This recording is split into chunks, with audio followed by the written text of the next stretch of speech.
Welcome to the Retrospect podcast, a show where people come together from different walks of life and discuss a topic from their generation's perspective. My name is Ian, and as always, I'm joined by Stoney. Hello. And Jason. Hello, everyone. Man, what a week we've had. It's kind of it's kind of weird. We are. I cannot believe that we are a majority of the way through June right now. Yeah, like we're halfway through the year. Yeah. Well, they say time flies by when you're having fun. I guess you're right. So I guess we're having fun, right? And the other part of that, at least that's what they say. Life is not like a box of chocolates. It's more like a roll of toilet paper. Oh, the closer to the end you get, the faster it goes. Is that true? Wow. Wow. Well, it's, Yeah. I don't know. I try to, they say the older you get, the faster time goes. Yeah. I mean, I hate to view it that way, but I mean, at least at this point in my life, everything kind of revolves around kind of the 2-week cycle of paychecks. I mean, it's kind of, that's how the kind of the rhythm works. That's your habit. Yeah. That's the habit. And, maybe that's not the healthiest way of looking at life, but, right now that's kind of how I operate. Well, the Sunday before the last episode dropped, I turned 29 years old. I just happen to have 30. Wow. I happen to have 30 years of experience at being 29. I see. It's your 30th anniversary of turning 29. That's right. Okay. And, Wow. So I understand the life moving pretty fast thing. Yeah.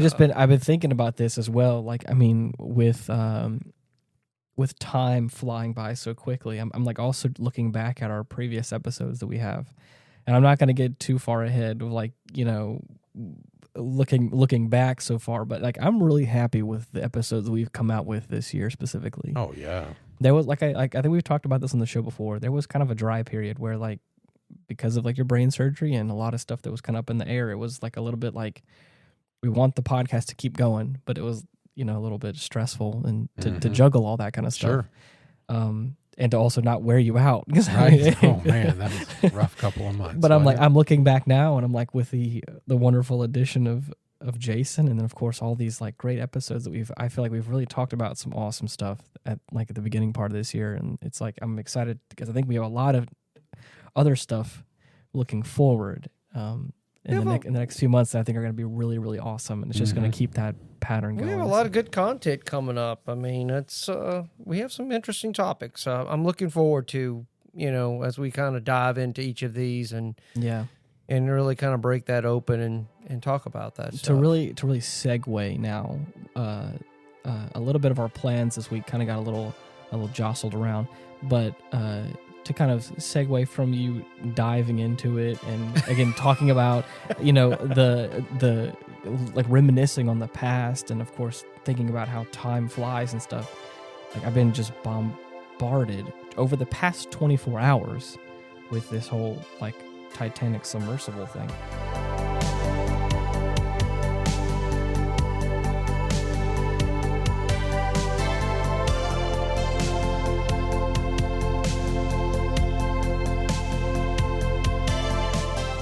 I hadn't heard about it like yesterday, which for us was Wednesday. And apparently you guys even shed some light on the situation today about the fact that it's no longer they imploded. Yeah, they said they found debris at the bottom. That's crazy. 1,600 feet, I think, from the Titanic. Wow. And I also believe the time for their air to expire, I believe, had expired. Was coming to a pass today. Yeah. Right. But the problem with it is that the tether broke Sunday morning. But that's also when the Navy, with its electronic sound detection equipment, heard the implosion. But also Monday was the day that Hunter Biden was being indicted on multiple charges. And so no one informed the families, the media, or anybody that they had actually heard the implosion until, I think it was Thursday, probably in the afternoon. So you have to wonder, what story were they using to hide other stories and things like that? Because if you heard that implosion on Sunday and you didn't tell anybody till Thursday, that's criminal to me. That's criminal, because then you're going to launch how many ships, how many personnel, how many dollars, U.S. dollars, are you going to expend? And then there's people, forgot, is it one of the big space guys is talking about that it was the Americans' fault that they weren't finding it because they were slow to respond. Well, technically, the Americans knew about it Sunday, and this Biden administration decided not to tell anybody anything. And I have some problems with that. Well, I mean, that kind of goes into, is the media taking direction from somebody what they determine when they break news. I don't know. Maybe the government told them that it was premature and there was still hope, but who knows? But before we talk about any of that, like, I feel like there's like some more important questions to ask, like, before all of that. Like, why were they even allowed to go out there with the personnel and the equipment on board? Like, was there no checks and balances in place that could, like, is there no regulation in that kind of? The company that operated the Titan is called Ocean Gate. Right. And from what I understand, it's a lot of money that these people pay to go down to go see, the wreckage of the Titanic. Which right. I don't know if I like this idea of disturbing a graveyard. That's right. Yeah. Like it is that. a great site. Yes. I just. It's sort of like going into a graveyard and let's go dig up a grave and see the remains of. I mean, I kind of view it in that way, and it's. I think it's also like the fact that it's like. It's like it feels like it's a spectacle. Like, because of it, I'm not saying it is. I'm just saying, like, because it is, like, yes, you're right. It is like a graveyard for all intents and purposes.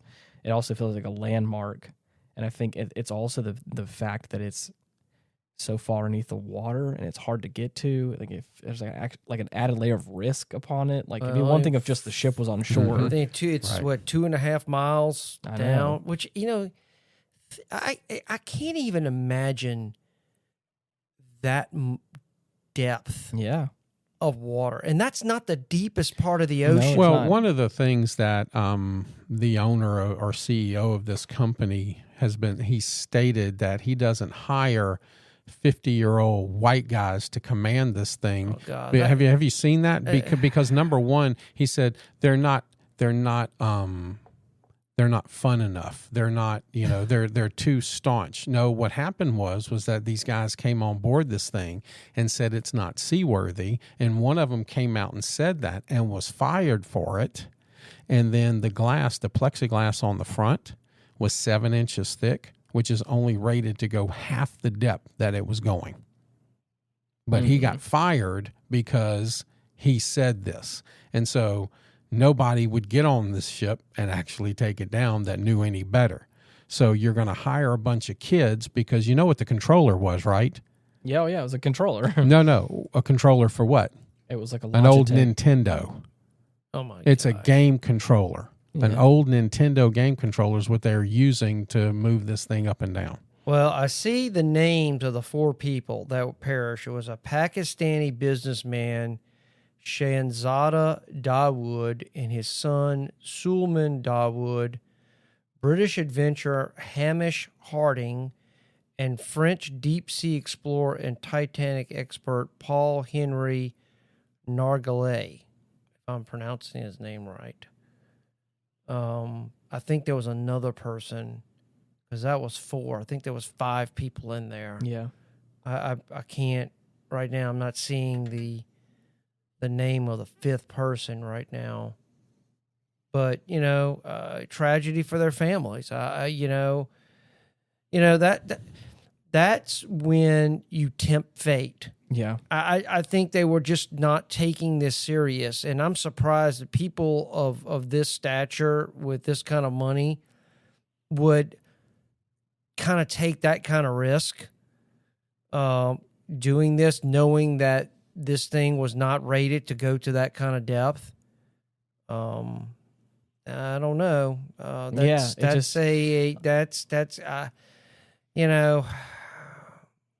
it's just, it feels suspicious to me. It feels a little bit suspicious because it's like, how, like, I don't understand. Like I said before, I don't understand how any of this got approved in any way, or how it was like, it just feels a little, I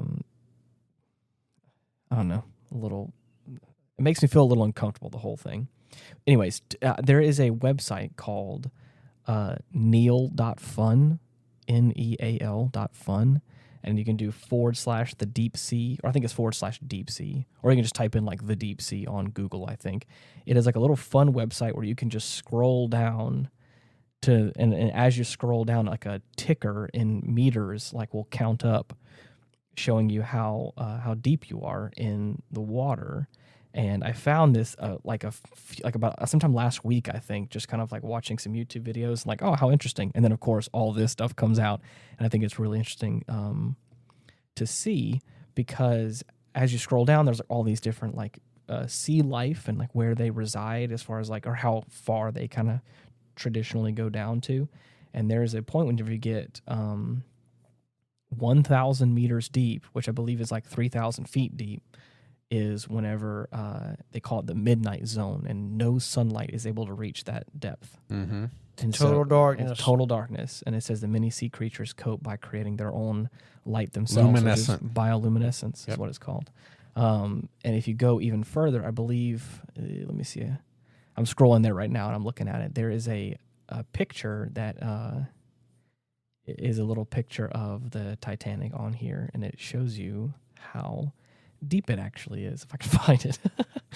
It's a lot deeper than I thought it was. Holy jeez. Well, the Titanic's at like 12,500 feet. Right. I'm trying to see in meters. Another interesting little piece of information that I'm seeing here: wife of Ocean Gate CEO descended from Titanic victims.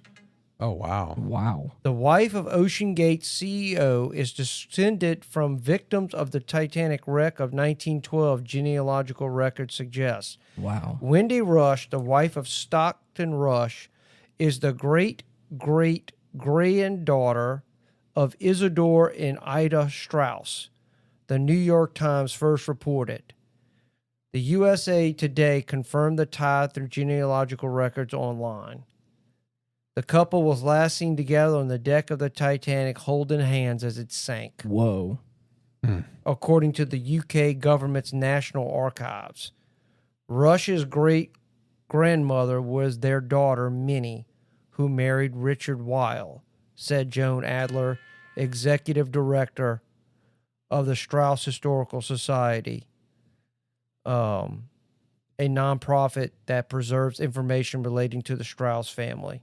That's crazy. That is. And so to put things into perspective here, so you have right here, they have it says that the Titanic wreckage is at 3,800 meters, which you're right is about 12,000 feet. So to think that the Titanic wreckage is 3 times deeper, give or take, than the moment when you can see light. The second, like, you can't see light anymore, do that 2 more times, and then you got down to where the wreckage of the Titanic is, and that is crazy for me to. It's hard to fathom that. Yeah. I would like to interject. Okay. Everyone knows that we record a couple of days before we drop.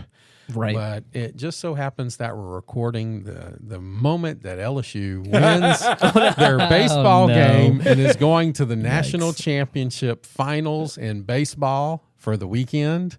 And hurrah, LSU. How about Go that? Tigers. Go Tigers. Oh, gosh. Okay. So I know. I know. That's fine. I'm just. Yeah, we got to give a plug out to the That's got to Tigers. give a plug to the Tigers. How about that? That would be what, 2 national titles this year, one in basketball and one in baseball. If I remember right, if they win, I think they're going to be playing Florida.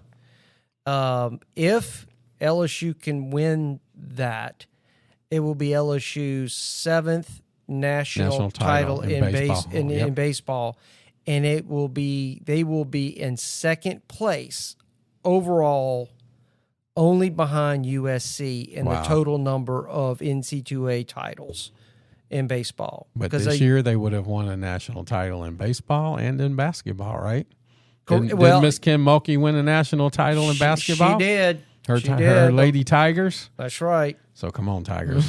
Pull it off, guys. Come on. Y'all can do it. Well, we'll see what happens. You can do it. Oh, yeah. But to kind of get back on topic a little bit. I'm sorry. Chase, I got to chase the rabbit back on the Titanic sub. Right. Yeah, it's crazy how like the average depth of the ocean is actually a little more shallow than the Titanic's like resting place. Like that's it's at one of the deepest places in the ocean. For all intents and purposes, there's like mountains in the ocean, and it's just where you happen to land. There are once you get down, like it's a really cool website for those of you at home that are not like super afraid of the deepest part of the ocean. Of course, seeing what all's down there. The website's really cool because there's a bunch of like fun facts about like the animals that live down there, and all that stuff. And I'm not sure what it is in feet right now. I'm pretty sure, like I said, I think it's like ×3. Once you get down to 10,000 meters deep, you get to a place that says that two men, I don't know how to pronounce this. It looks like Jacques Picard, I don't know. And Don Walsh on board submarine Triste slowly descended into the Mariana Trench, and their goal was to reach the Challenger depth. Oh, now I think the deepest point on Earth. It is the deepest part in the ocean, and it says that it's 10,000 meters deep, which I think is like 30,000 feet deep. That's like Mount Everest. Yeah, I think invert Mount Everest going down. There's a point where I think when you're scrolling on this website, it says you have reached the peak of Everest. Going the other way. It says the submarine used a rebreather system that would later be used in space stations or spacecraft. There was barely enough space inside the pressure sphere for both of them, actually. And it said the immense pressure of the deep sea means that any mistake would mean certain death for all of them. During the descent, one of the window panes actually cracked and shook the entire vessel. But it actually... I would be like... There'd be no way. We need to go back up. Yeah. It said, nevertheless, they continued. Oh, see, they're pushing. They're just right, testing fate. Yeah. That's right. Unfortunately, they tested fate too many times. Yeah. Well, but actually it says that even at these unfathomable depths, Jacques and Don could still see life out of the window. Life can survive unimaginable environments sometimes. Life is incredible because there are probably things down at those depths of the ocean we have no idea exist. Yeah. Because we just...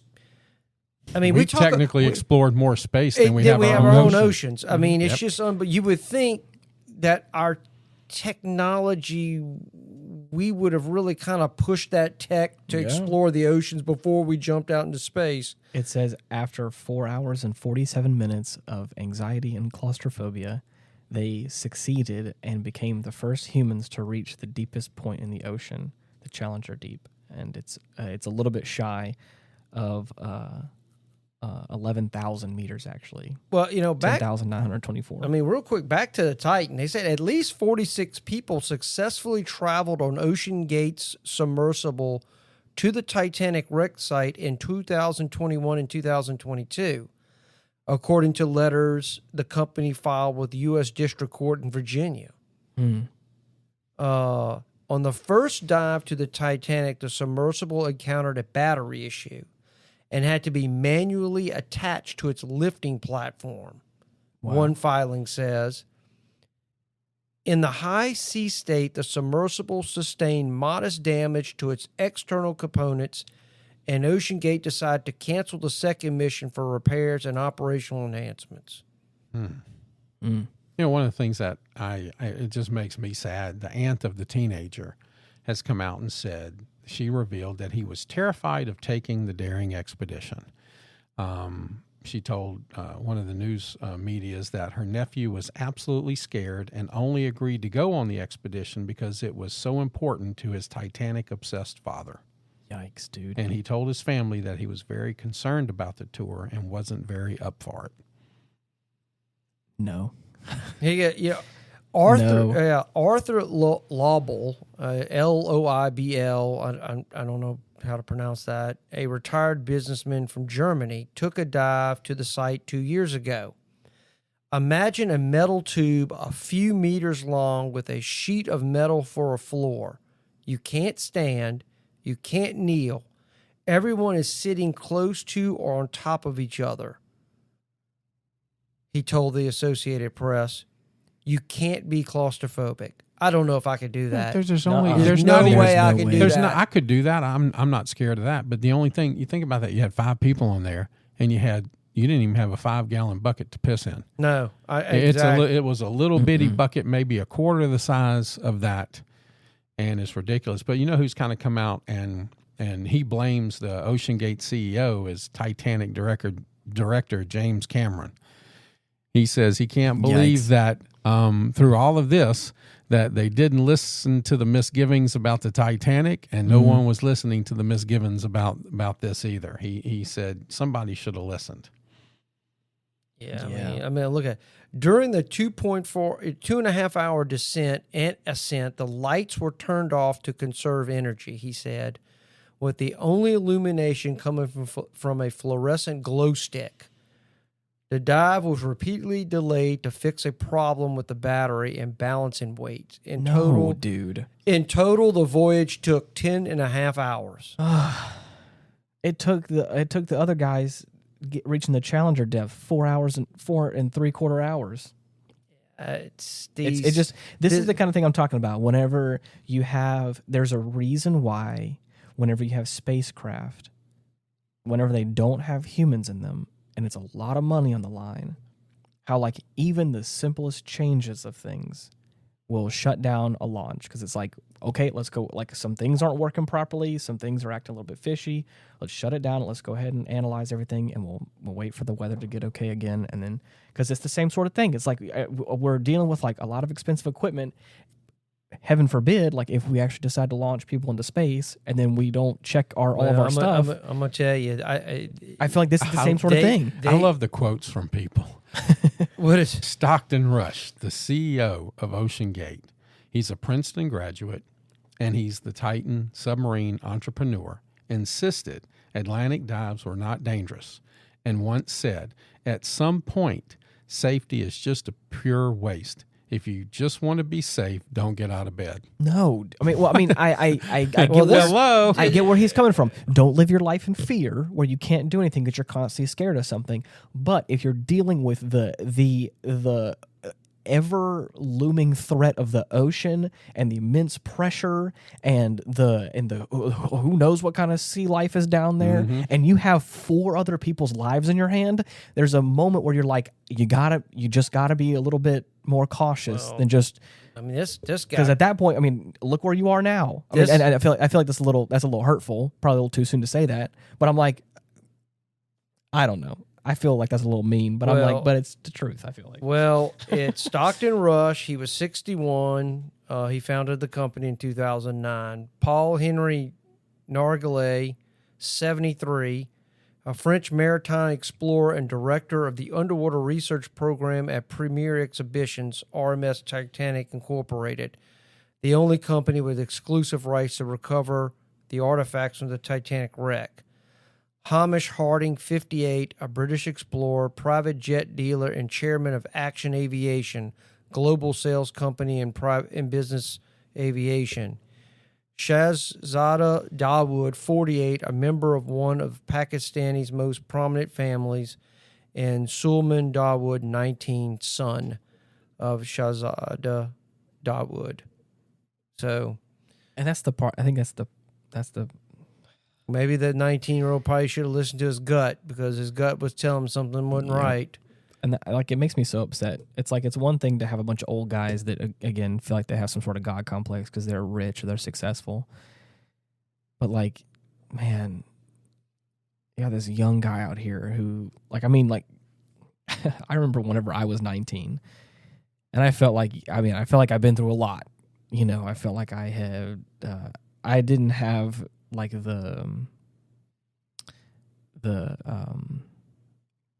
like most young men, I didn't feel like I was invincible, but I did feel like, I mean, you know, at that point in my life, I was like, I've been through some stuff. I know at least a little bit about myself. Maybe not everything, but I was like, but I have a pretty good grasp on who I am. And then, of course, you know, fast forward 3 or 4 years into my mid-20s, and I'm like, man, I really didn't know a whole lot about myself at all. I just thought that I did. And so even like keeping that in mind, like trying to think about that young guy, it's like, man, it's just, guy had potentially his whole life ahead of him. Well, you know, this guy that's this CEO, you know what he kind of reminds me of? It kind of reminds me of a person we discussed last week. And I'm wondering if how I began the episode last week. Is it it's better to burn out than to fade away? I mean, maybe he's kind of one of these people that are willing to push the envelope, but you know, in this particular case, this person knows better technology available to them versus Amelia Earhart. But yeah, this is just a tragedy. I just feel like for the amount of money that like was kind of like talked about, $250,000 a ticket. Like, I'm just saying, and it's going to fall to the taxpayers to pay this because the Coast Guard doesn't charge. Well, I'm just he was talking about how much to get on the ticket. I'm just talking about the fact, like, even if we just talk about hypothetically $250,000, I know that's probably not enough to like make a submarine, but like I have to imagine like that money is probably going into some people's pockets. It probably is paying some sort of fees or, you know, legal stuff or whatever. But like I could be ignorant, and I'm willing to say that, but like I would imagine that money, if that's paid in advance, can go to buy some better equipment to help make this a little bit better, like a more safer trip. I just think it was the sub they used. I mean, the sub was just not rated for what. Right, it wasn't. It was a. He was submersible. not. They were probably cutting corners. You're right. And maybe if he was willing to maybe put more money into that sub, maybe he would have brought the sub up to the level it needed to be to go down to those depths. And that to bring it back kind of towards the beginning of the conversation, I was like, it just feels a little suspicious for me. I'm not saying that this was all planned or whatever, but it's like just because you may have had a few lucky runs and you made it through in the past. But you don't know what the compression is if you had those lucky runs. You're like right. you said, let's say you made 10. What is bringing that ship down 10 times and bringing it back up? What is it doing to the actual composition of the materials? It feels careless. How do you make a diamond?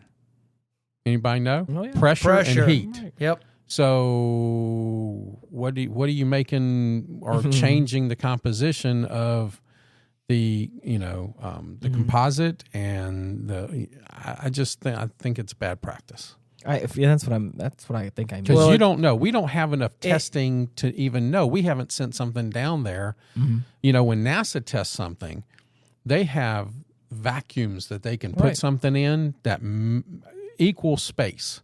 Right. So they put it in there and they suck all the air out of it. And they do that 100 times. They do that 1,000 times and watch what happens to the equipment, to the materials. Right. And then they test it. There's nobody in there with it. And I think that's what I'm trying to say is like whenever you talk about NASA or SpaceX or whatever that are going through all these like, trial runs of things, like you're dealing with like equipment, but you also want it to succeed, right? And it feels like you care, and you could see like the people that are like behind it that are like really wanting this to. But that's succeed. not what he was selling. But and that's what I'm saying. Yeah. This is where it feels fishy. Is like I feel like it just feels a little careless. Yes, it does. does. Like if you're as good as you say you are, why did you write off on this? Like that. This does not seem.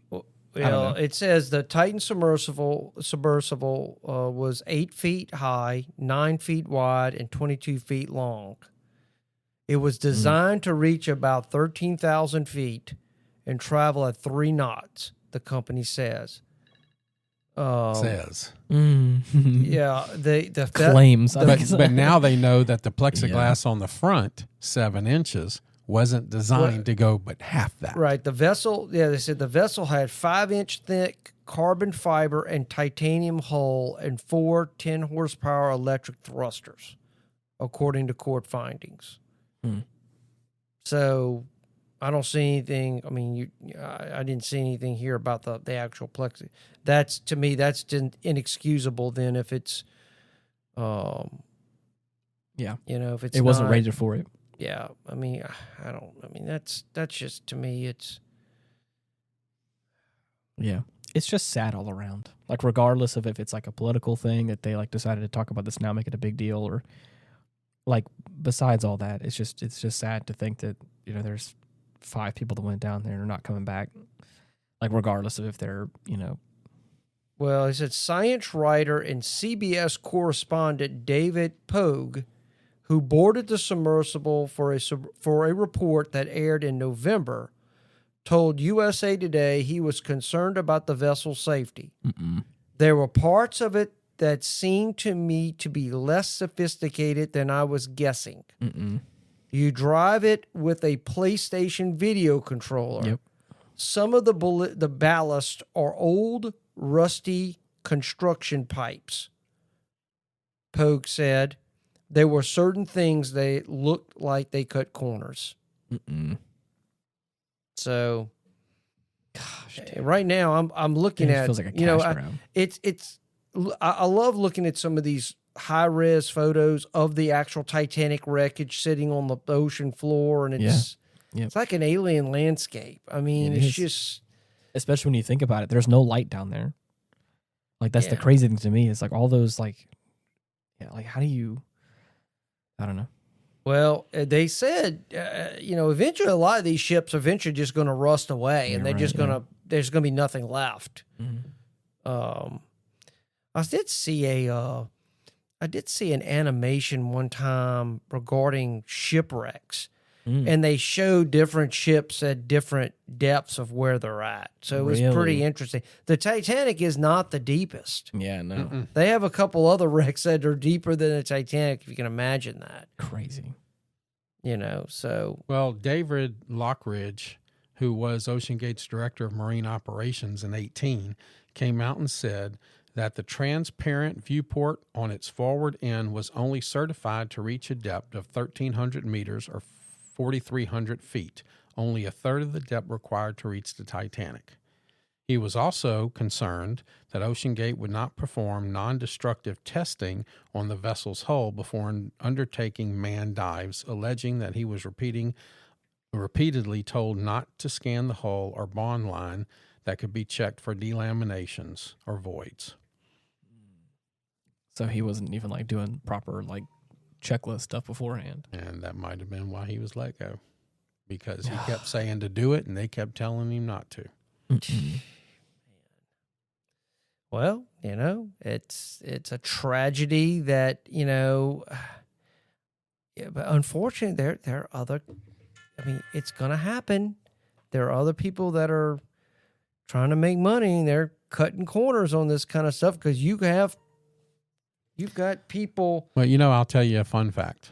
When Magnus found out about this, my stepson, he said that if he ever had the opportunity to go down there and look at the Titanic, he would sell everything that he owned to get a ticket for it. No. So there is still people out there, including my stepson, that would go tomorrow. You know what? If you have that much money, that tells me at that point you've gotten bored. You're looking for the extremes to try to give you some motivation in life. You're an adrenaline junkie.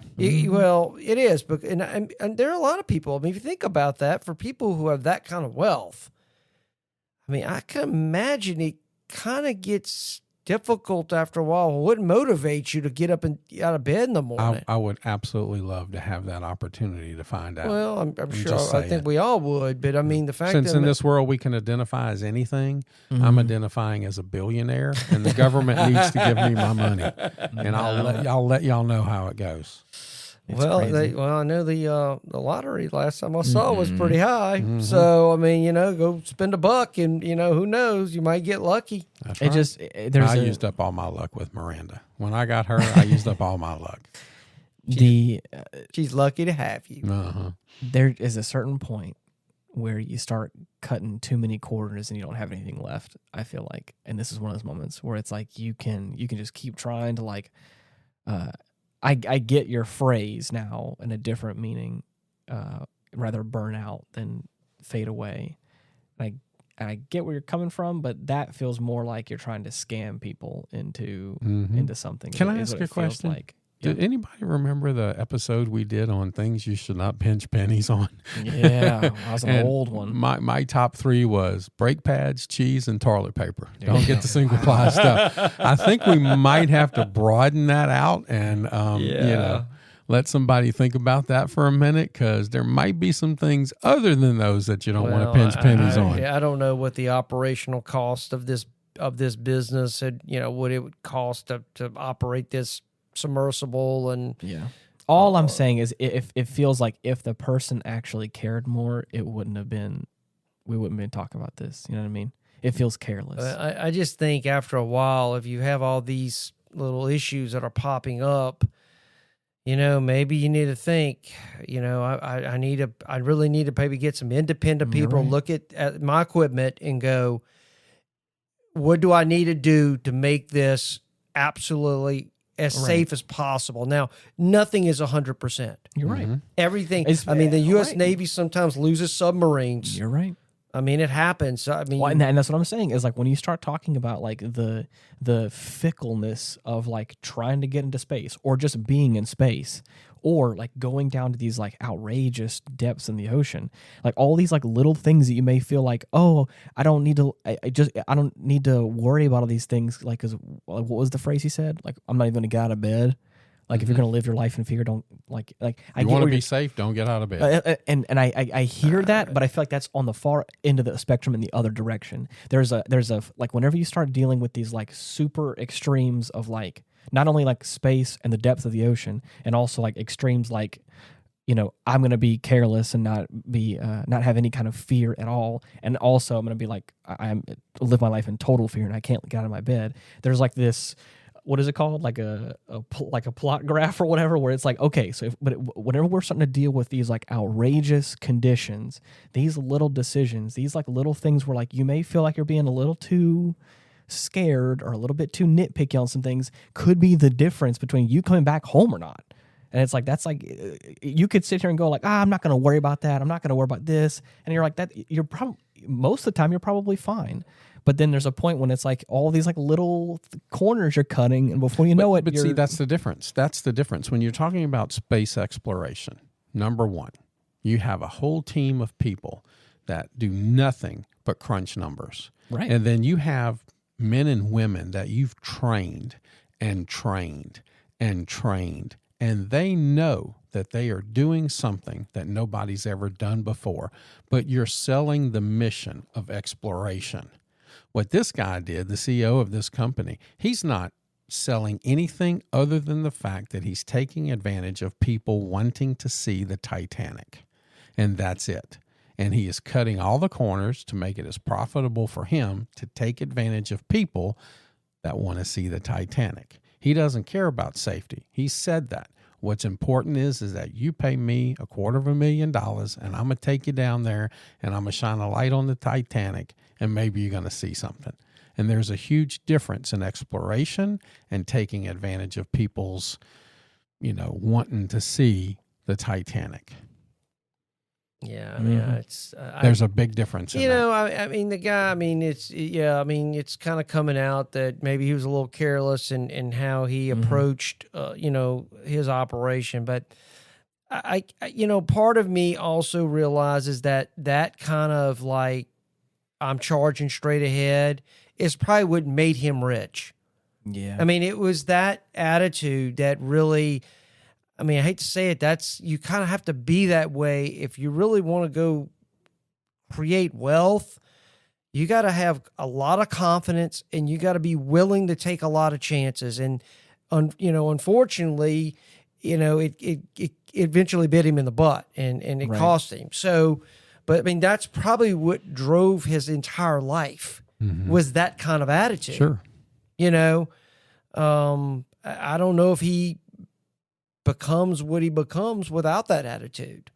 I mean, you don't become rich by being, scared to do things. I mean, most people that are wealthy, and I'm talking about lots of money, generally are kind of risk takers. I mean, that's kind of the nature of the beast. It's high risk, high reward.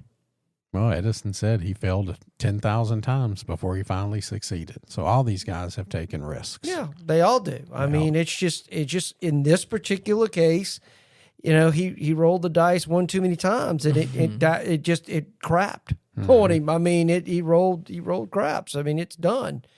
And when you're in a high risk situation like that, it just the littlest thing goes wrong and you're in trouble. I mean, because you have no one there. And maybe they say the tether broke.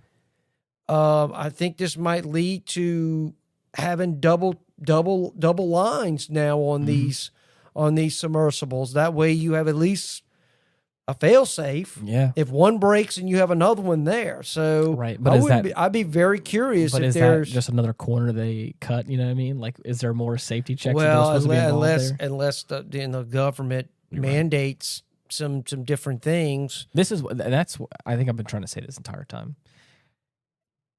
Like, I don't like how come there was nobody there? I guess because I'm too much. I think too much in the airplane world where there's regulations on everything. And I guess I'm just too hyper fixated on that to where like you can't really do things in airspace because it's so regulated for a good reason, to keep it safe. There's a reason why air travel is as safe as it is because of, years and years of, certain regulation or certain people that have to follow certain rules, just like the road, except more strict in the air. So I think I'm putting that same mindset towards marine stuff, but I don't think it's actually that way. And I think I'm realizing that now. It's like it kind of just feels like the Wild West to me, where I'm like, this person could just like go out there and do this, and like there's nobody there to go like, that's not up to code. Get that crap out the water. I really don't know. You know what I mean? I don't know the intricacies of seafaring vessels. I mean, I know they all have to pass Coast Guard inspection. But that's if it's an American company. He wasn't even operating in American. Wasn't he Canadian? Yeah, he was in international waters. He was in international waters. He could have a little island somewhere and have a 6x9 building saying this is. Yeah, I don't know what his base of operations. Where was he operating out of? I think it was Canada. Was he a Canadian company? I think so. I would think Canada probably has the same regulations as the United States. That's all I'm saying. I mean, maybe not. All I'm trying to say, like, that's what I'm saying. Like, at the very top of this whole conversation is like, was there nobody there that's like, we need to find that out. Can somebody look that up? You're taking how many people? I'm just curious. What are regulations on what is the deep sea exploratory of submersibles? First thing, what is the company called? Deep Blue, whatever. No, it was Ocean Gate. Ocean Gate. Wow, I wasn't even close. Ocean Gate.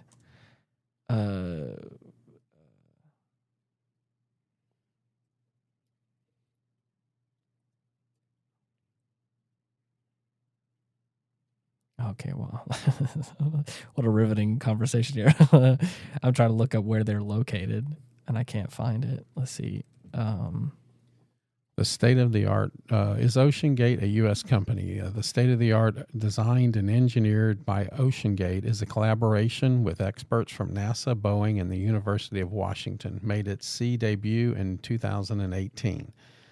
Is the Bahamas-based company that operates U.S.-based Ocean Gate. So, that's Bahamas. They got a lot of people will go off to the Bahamas because there's nothing really there to regulate them. So, especially money.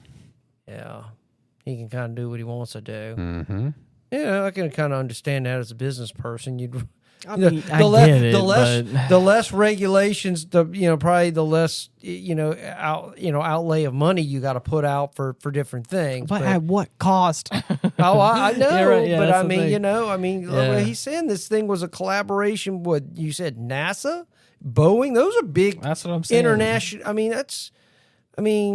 NASA's a space program, and Boeing is an international aviation company. I mean, so this is not like little, small time players here. All right. Now, once again, I mean, you can collaborate on building something, but how much money you willing to put into to do it, and how much. The thing is also, just because you put money into it and you have like collaborators, doesn't mean they're like going to actually write off on it. No, that's or make sure it's safe. I don't know if there's like here it is. What sort of testing that the submersible went through to say, okay, you're good to go. Exactly. Now, as I said, here's part of the problem. OceanGate CEO Stockton Rush has an estimated net worth of $12 million. Well, he's not that. No, he's not rich. He's lower poverty rich. $12 million is no money. Yeah. I mean, when you're talking about that kind of level of players, I think that he's kind of poor, actually. Gosh. You think about it. I know, you're right. I mean, I'm not saying got people that are worth a whole lot more than $12 million. Well, Elon Musk is in the space game. The Virgin guy, Richard Branson. They're billionaires, multiple billionaires. Right. And they have the money to put in this. I can drop $1 billion and say, hey, let's design a spaceship. You can probably do it. If one of them said, hey, I'm going to drop $1 billion, let's explore the bottom of the ocean, they could probably get it done. I mean, what is it? Elon Musk spent $40 billion buying Twitter? $40 billion. Yeah, but I'm talking about if you're going to dump money into doing some real exploration, you're going to need billions. Well, not $12 million. I don't know what the cost of. I just think that I thought the guy would be worth at least somewhere in the the $200 to $300 million range. For people that are kind of engaged in that kind of business, I thought they would be worth a whole lot more money than $12 million. That's kind of surprising to me. Well, is there anything else you want to talk about on this matter? Because that's all I really want to talk about. Just the emotional side of it for me. It's just the fact that it's like, just don't.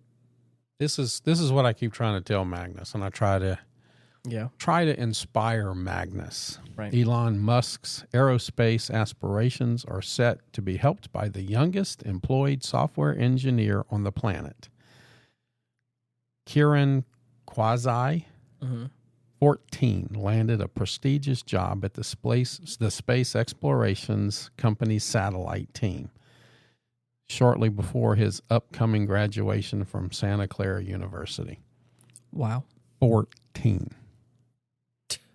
That's crazy. 14. And I keep trying to tell Magnus, dude, apply yourself. You could do it too. He's that smart. He uses his powers for evil instead of good most of the time. I'm like, use your powers for good, and you could do anything you wanted. Most successful criminals are generally pretty smart people. It's just unfortunate they use their intellect toward criminal activity instead of legitimate business. Right. I mean, so it's.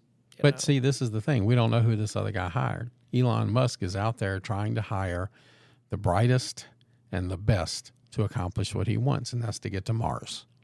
That's what he wants. That, to me, is the...